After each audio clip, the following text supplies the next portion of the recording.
उनसे बात किस मुंह से करूं? नंदिनी, अरे ओ नंदिनी, कहाँ हो? आज करवा चौथ पर बड़ी भाभी सुभद्रा ने जब नंदिनी को आवाज दिया, तभी छोटी भाभी सुजाता ने उन्हें आंखों से इशारा किया और लगभग ताने देते हुए बोली कि अरे वह तो अभी दुल्हन की तरह सज रही होगी।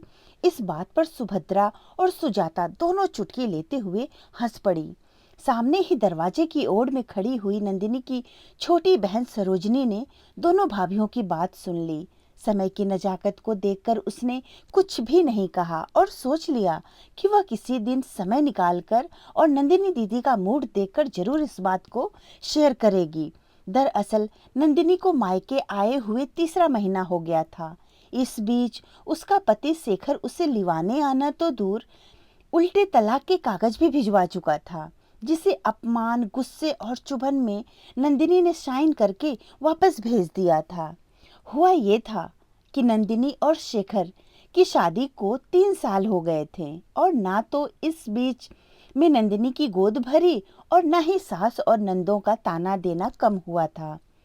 उनके रोज के तानों और किचकिच से घर की शांति भंग सी हो गई थी। नंदिनी की बड़ी ननद सुनंदा को छोड़कर और कोई भी नंदिनी को पसंद नहीं करता था। कारण था नंदिनी का गरीब घर की बेटी होना और सुंदर व समझदार होना। शेखर वैसे तो नंदिनी को बहुत प्यार करता था, पर अपनी माँ और बहनों के सामने उसकी बोलती बंद हो जाती थी।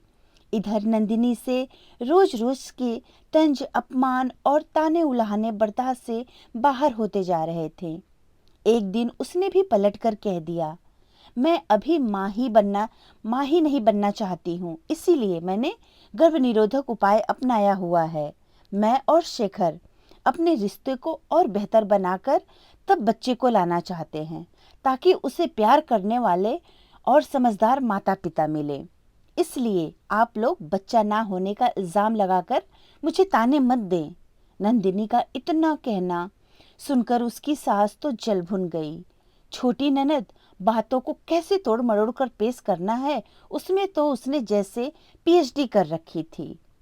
बस दोनों ने बात इतनी बढ़ाई कि नंदिनी को भी प्रत्युत्तर में जवाब देना पड़ा, जिसे ऑफिस से घर दाखिल होते हुए शेखर ने सुन लिया और नंदिनी को ही गलत समझ बैठा।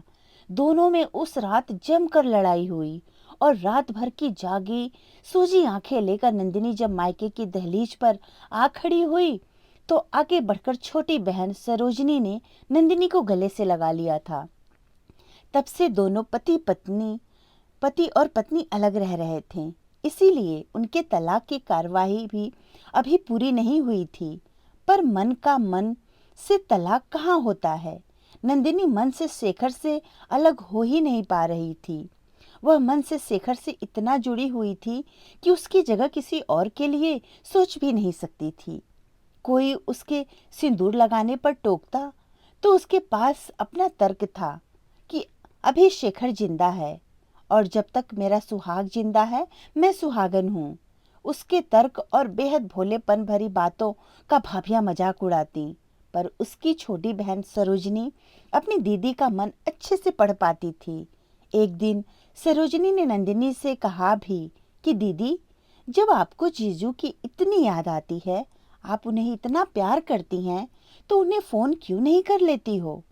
तब नंदिनी कहती, जोश जोश में सबके कहने में आकर उनको तलाक तो दे दिया, अब उनसे किस मुंह से बात करूं, किस मुंह से करूं, अब उनसे बात किस मुंह से करूं। सरोजनी अपनी दीदी के अनहद प्रेम को देखकर दुखी हो जाती थी। अब नंदिनी की बात ले तो वह सच में अभी भी खुद को शेखर की पत्नी मानती थी और वह शेखर को भूल ही नहीं पाई थी। दरअसल वह भूलना ही नहीं चाहती थी। उसका मानना था कि उसका और शेखर का रिश्ता जन्मों जन्मों का है। फिर तलाक तो उसके और शेखर के रिश्ते का हुआ है, पर इन कागज के टुकड़े सिर्फ हस्ताक्षर करने पर दिल से प्यार थोड़ी खत्म हो जाता है। आज करवा चौथ था और नंदिनी सोच रही थी कि अगर आज वह शेखर के साथ होती तो कितना सजती संवरती तैयार होती। शेखर तो निहारता रह जाता और कहता कि तुम कितनी सुंदर लग रही हो, बिल्कुल नई दुल्हन की तरह। सोचकर नंदिनी की आंखें छलक आईं कि आज अगर वह शिखर के साथ होते तो कितने खुश होते। वैसे नंदिनी को एहसास हो रहा था कि अगर वह शिखर के साथ होती तो दोनों एक दूसरे को समझने की कोशिश करते। फालतू घर तोड़ू सलाह देने वालों लोगों के दोनों को अलग करने करके ही दम लिया था। आज करवा चौथ के दिन उसके पति की बहुत याद आ रही थी।